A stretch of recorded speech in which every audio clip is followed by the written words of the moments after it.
நீங்கள் எப்போவுமே கேள்விப்பட்டிருப்பீங்க lion is the king of ஃபாரஸ்ட்னு. ஆனால் உண்மையில் ஏன் அப்படின்னு தெரியுமா? இன்று அதை பற்றி 5 குயிக் பாயிண்ட்ஸ் சொல்கிறேன். ஸோ இந்த வீடியோவை கடைசி வரைக்கும் பாருங்கள். அண்ட் நீங்கள் நம்ம சேனலுக்கு புதுசாக இருந்தால் மறக்காமல் சப்ஸ்கிரைப் பண்ணிக்கோங்க. ஃபஸ்ட்டு பார்த்தீங்கன்னா பவர் அண்ட் ஸ்ட்ரென்த்.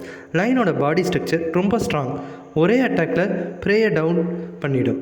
செகண்ட் பார்த்தீங்கன்னா roar power. Lion roar 8 kilometre வரைக்கும் கேட்கும். அந்த சவுண்ட் இட் செல்ஃப் மற்ற அனிமல்ஸுக்கு வார்னிங். தேர்ட் பார்த்தீங்கன்னா லீடர்ஷிப் அண்ட் ப்ரைட். லயன்ஸ் குரூப்பில் ப்ரைடுன்னு சொல்லுவாங்க. அந்த குரூப்பில் மேல் லயன் தான் லீடர் அண்ட் ப்ரொடெக்டர். ஃபோர்த்து பார்த்தீங்கன்னா ஃபியர்லெஸ் ஹண்டர். ஃபாரஸ்ட்டில் பெரியதாக டேஞ்சரஸ் ப்ரெடேட்டர் லயன் மட்டும்தான் காணப்படும்.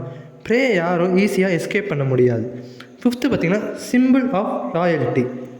ஹிஸ்ட்ரி அண்ட் கல்ச்சரில் lion always courage, leadership and ராயல்ட்டிக்கு சிம்பிளாக யூஸ் பண்ணியிருக்காங்க. அதனால தான் கிங் ஆஃப் ஃபாரஸ்ட் என்று பெயர் வந்தது. ஸோ ஃப்ரெண்ட்ஸ், லயன் கிங்குன்னு சொல்லப்படுறது ஸ்ட்ரென்த், ரார், லீடர்ஷிப், ஃபியர்லெஸ், ஹண்டிங் எல்லாம் காரணம். உங்களுக்கு இந்த ஃபேக்ட் புதுசாக தெரியும்னு ஃபீல் பண்ணிங்கன்னா நம்ம வீடியோவை லைக் பண்ணுங்கள். அண்ட் இன்னும் இப்படி தமிழில் அனிமல் ஃபேக்ட்ஸ் வேணும்னா மறக்காமல் நம்ம சேனலையே சப்ஸ்கிரைப் பண்ணிக்கோங்க. ஸோ அதே மாதிரி உங்களுக்கு ஏதாச்சும் இந்த மாதிரி கேள்வி தோணுச்சுனாலும் மறக்காமல் இந்த கமெண்ட்டில் சொல்லுங்கள். நான் அதுக்கு ஒரு வீடியோ மேக் பண்ணி போடுறேன். அண்ட் தேங்க்ஸ் ஃபார் வாட்சிங்.